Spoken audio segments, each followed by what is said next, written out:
ಇದೊಂದು ವಿಶೇಷವಾದ ವೇದಿಕೆ. ಜಗಮಗಿಸುವ ದೀಪಗಳಿಲ್ಲ, ಭರ್ಜರಿ ಭಾಷಣಗಳಿಲ್ಲ, ಹಾರ ತುರಾಯಿಗಳಿಲ್ಲ. ಬರೀ ಮಂದ ದೀಪದ ಬೆಳಕಿನ ವೇದಿಕೆಯಲ್ಲಿ ಹಾಡು ಕೇಳುವ ಕಾರ್ಯಕ್ರಮ. ಹೌದು, ಇಂತಹ ಕಾರ್ಯಕ್ರಮ ಆಯೋಜನೆಯಾಗಿದ್ದು ಮಲ್ಪೆ ಸಮೀಪದ ತೊಟ್ಟಂ ಸಂತ ಅನ್ನಮ್ಮ ದೇವಾಲಯದ ವಠಾರದಲ್ಲಿ. ಕಾರ್ಯಕ್ರಮದ ಹೆಸರೇ ಕತ್ತಲೆ ಹಾಡು ಕರ್ನಾಟಕ ಯಾತ್ರೆ. ಖ್ಯಾತ ಗಾಯಕ ನಾದ ಮಣಿನಾಲ್ಕೂರು ಅವರು ಗಂಟೆಗಳ ಕಾಲ ಹಲವು ಗೀತೆಗಳನ್ನು ಪ್ರಸ್ತುತಪಡಿಸಿದ್ರು. ಗಾಯಕ ನಾದ ಮಣಿನಾಲ್ಕೂರು ಅವರ ಕತ್ತಲೆ ಹಾಡು ವಿಶಿಷ್ಟ ಕಾರ್ಯಕ್ರಮ ನೆರೆದಿದ್ದ ಎಲ್ಲರ ಮನಸೆಳೆಯಿತು. ಎಲ್ಲೆಡೆ ಅವರ ಧ್ವನಿಯಲ್ಲಿ ಜನಪ್ರಿಯವಾಗಿರುವ ಗೆಲ್ಲುವುದು ಗೆಲ್ಲುವಲ್ಲ ಸೇರಿದಂತೆ ಹಲವು ಗೀತೆಗಳು ಕೇಳುಗರ ಮನ ಕಲಕಿದವು. ಹಾಡುಗಳೇ ಕೇಳುಗರೊಂದಿಗೆ ಸಂವಾದ ನಡೆಸಿದವು. ಸಂತ ಅನ್ನಮ್ಮ ಚರ್ಚ್ ತೊಟ್ಟಂ ಇದರ ಸಾಮಾಜಿಕ ಸಂಪರ್ಕ ಸಾಧನಗಳ ಆಯೋಗ, ಪ್ರತಿಭಾಂಗಣ ಸಾಂಸ್ಕೃತಿಕ ಸಂಘಟನೆ ತೊಟ್ಟಂ ಹಾಗೂ ಸಮನ್ವಯ ಸರ್ವಧರ್ಮ ಸೌಹಾರ್ದ ಸಮಿತಿ ಇದರ ಜಂಟಿ ಆಶ್ರಯದ ನೇತೃತ್ವದಲ್ಲಿ ಕತ್ತಲ ಹಾಡು ಎಂಬ ವಿಶಿಷ್ಟ ಕಾರ್ಯಕ್ರಮದಲ್ಲಿ ಹಾಡುಗಳೊಂದಿಗೆ ಸಂವಾದ ನಡೆಸಲು ಉತ್ತಮ ವೇದಿಕೆಯನ್ನು ಒದಗಿಸಿತ್ತು. ಕತ್ತಲ ಹಾಡು ಪರಿಕಲ್ಪನೆಯಲ್ಲಿ ತತ್ವಪದ, ದಾಸರ ಪದ, ಕಡುಕೋಳ ಮಡಿವಾಳಪ್ಪರ ವಚನ, ಅಬ್ರಹಂ ಲಿಂಕನ್ ಬರೆದ ಪತ್ರ, ಜಿಎಸ್ ಶಿವರುದ್ರಪ್ಪನವರ ಭಾವಗೀತೆ ಮಾತ್ರವಲ್ಲದೆ ಹೊಸ ತಲೆಮಾರಿನ ಕವಿತೆಗಳನ್ನು ನಾದಮಣಿಯವರು ಸುಮಾರು 2.5 ಗಂಟೆಗಳ ಕಾಲ ಪ್ರಸ್ತುತಪಡಿಸಿದರು. ಕಾರ್ಯಕ್ರಮದಲ್ಲಿ ಸಂದೇಶ ನೀಡಿದ ತೊಟ್ಟಂ ಚರ್ಚಿನ ಧರ್ಮಗುರು ವಂದನೀಯ ಡೆನಿಸ್ ಡೇಸಾ ಅವರು ರಂಗಭೂಮಿ ಸ್ವಾತಂತ್ರ್ಯ ಪೂರ್ವ ದಿನಗಳಿಂದಲೂ ಆಡಳಿತ ನಡೆಸುವವರಿಗೆ ಪ್ರಶ್ನೆಗಳನ್ನು ಕೇಳಿದೆ ಹಾಗೂ ಸಮಾಜ ಪರಿವರ್ತನೆಯಲ್ಲಿ ಪ್ರಮುಖ ಪಾತ್ರ ವಹಿಸಿದೆ. ಯೇಸು ಕ್ರಿಸ್ತ, ಬಸವಣ್ಣ, ಬುದ್ಧ, ಕನಕದಾಸ ಇವರೆಲ್ಲರೂ ಅನ್ಯಾಯದ ವಿರುದ್ಧ ಧ್ವನಿ ಎತ್ತಿ ಧಾರ್ಮಿಕ ರಾಜಕೀಯ ನಾಯಕರಿಗೆ ಪ್ರಶ್ನೆಗಳನ್ನು ಹಾಕುವುದರ ಮೂಲಕ ಮಾದರಿಯಾದರು.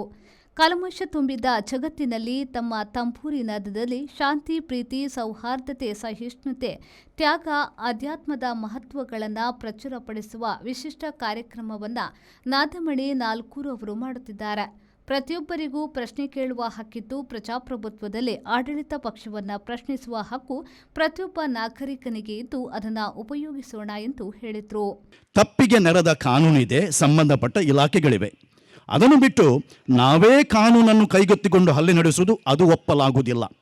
21ನೇ ಪ್ರಗತಿಪರ ಶತಮಾನದಲ್ಲಿ ಬದುಕುವ ನಮಗೆ ಇಂತಹ ಘಟನೆ ಶೋಭೆ ತರುವಂಥದ್ದು ಅಲ್ಲ. ಇವೆಲ್ಲಕ್ಕಿಂತ ತುಂಬ ನೋವಿನ ಹಾಗೂ ನಾಚಿಕೆಯ ವಿಷಯ ಯಾವುದೆಂದರೆ ನಮ್ಮ ರಾಜಕೀಯ ನಾಯಕರ ಸಾಂವಿಧಾನಿಕ ಭಾಷೆ, ಅನ್ಕಾನ್ಸ್ಟಿಟ್ಯೂಷನಲ್ ಲ್ಯಾಂಗ್ವೇಜ್ ಮತ್ತು ಅನ್ಯಾಯವನ್ನು ಸಮರ್ಥಿಸುವ ಮತ್ತು ನ್ಯಾಯವೆಂದು ತೀರ್ಪು ನೀಡುವ ಭಂಡ ಧೈರ್ಯ. ಆ ಮಾನವೀಯತೆಯಲ್ಲೂ ಕೊಳಕು ರಾಜಕೀಯ ಮಾಡುವ ಕೊಳಕು ನಾಯಕರುಗಳು ಇವರು. ಅಂಥವರನ್ನು ನಂಬಿ ನಾವು ನಮ್ಮ ಸಂಬಂಧ, ನಮ್ಮ ಸಂವಾದ, ನಮ್ಮ ಸಾಮರಸ್ಯವನ್ನು ಮರೆತು ಬಿಟ್ಟಂತಿದೆ. ನಾವು ಎಷ್ಟು ಒಳ್ಳೆಯ ಸಂಬಂಧದಲ್ಲಿ ಇದ್ದೇವೆ. ಅದೇ ಇವರಿದ್ದಾರಲ್ಲ, ಇದಕ್ಕೆ ಸ್ವಲ್ಪ ಹುಳಿ ಹಿಂಡು ಅಂತ ಹೇಳ್ತಾರೆ. ಕಾಲ ಮಿಂಚಿಲ್ಲ, ನಾವು ಸಾಮರಸ್ಯದಲ್ಲಿ ಬದುಕಲು ಸಾಧ್ಯವಿದೆ ಎಂದು ತೋರಿಸುವ ಕಾಲವಿದು. ಅದಕ್ಕಾಗಿಯೇ ಈ ಕತ್ತಲ ಹಾಡು ಕಾರ್ಯಕ್ರಮ. ಅಲ್ಲಿ ರಾಮನಿದ್ದಾನೆ, ಅಲ್ಲಿ ಸೀತೆ ಇದ್ದಾಳೆ, ಅಲ್ಲಿ ಈಶನಿದ್ದಾನೆ, ಅಲ್ಲಿ ಗೌರಿ ಇದ್ದಾಳೆ.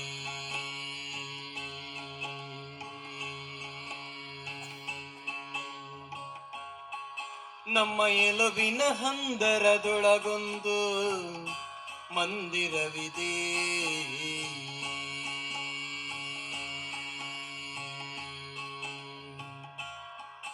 ಉಚ್ಛ್ವಾಸ ನಿಶ್ವಾಸಗಳ ಓಂಕಾರವಿದೆ. ಅಲ್ಲಿದ್ದಾನೆ ರಾಮ, ಅಲ್ಲಿದ್ದಾನೆ ಈಶ, ಅಲ್ಲಿ ರಾಮನಿದ್ದಾನೆ. ಪುರಾಣ ಕಥೆಗಳಲ್ಲಿ ಬರೆದು ಇಟ್ಟು ಹೋದವಾಗಿದ್ದರೆ ಅದೊಂದು ಥರ. ಇದನ್ನು ಒಂದು ಆದರ್ಶವನ್ನಾಗಿ ಬದುಕಿದಂಥ ಸಾಕ್ಷ್ಯಾಧಾರ ಸಹಿತವಾದಂತಹ ಹಲವಾರು ದಾರ್ಶನಿಕರು ಈ ಶಾಂತಿಯನ್ನು, ಈ ಸೌಹಾರ್ದತೆಯನ್ನು, ಈ ಒಳಗೊಂಡು ಬದುಕುವ ಪ್ರಜ್ಞೆಯನ್ನು ಬದುಕಿದ್ದಾರೆ, ಬಿತ್ತಿದ್ದಾರೆ, ಹಾಡಿದ್ದಾರೆ, ಬೇರೆಯವರಿಗೆ ದಾಟಿಸಿದ್ದಾರೆ. ಅದು ನಮ್ಮ ಎದೆಗಳಿಗೆ ಇಳಿಬೇಕು ಅಂತಾದರೆ ನಾವು ಮತ್ತೆ ಅರ್ಥ ಸನ್ಯಾಸಿಯಾದಡೇನಯ್ಯ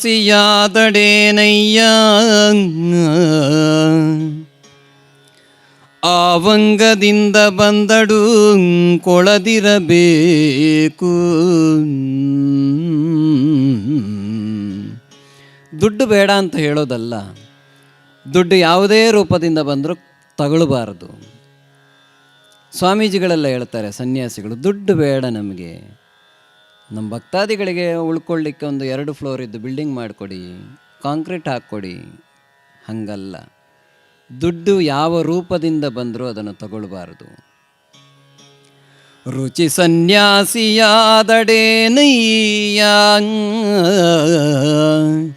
ಜಿಹ್ವೆಯ ಕೊನೆಯಲ್ಲಿ ಮಧುರವನರಿಯದಿರಬೇಕು.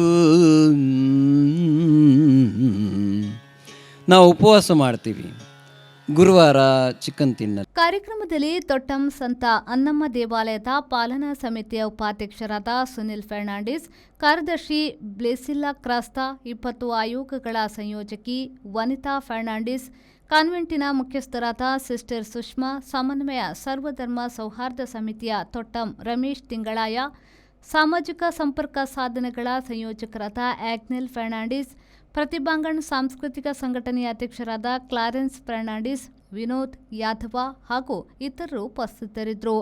ಲವಿನಾ ಫರ್ನಾಂಡಿಸ್ ಕಾರ್ಯಕ್ರಮವನ್ನು ನಿರೂಪಿಸಿ ವಂದಿಸಿದರು. ಶ್ರೀಕಾಂತ್ ಹೆಮ್ಮಾಡಿ, ವಿ4 ನ್ಯೂಸ್, ಕುಂದಾಪುರ.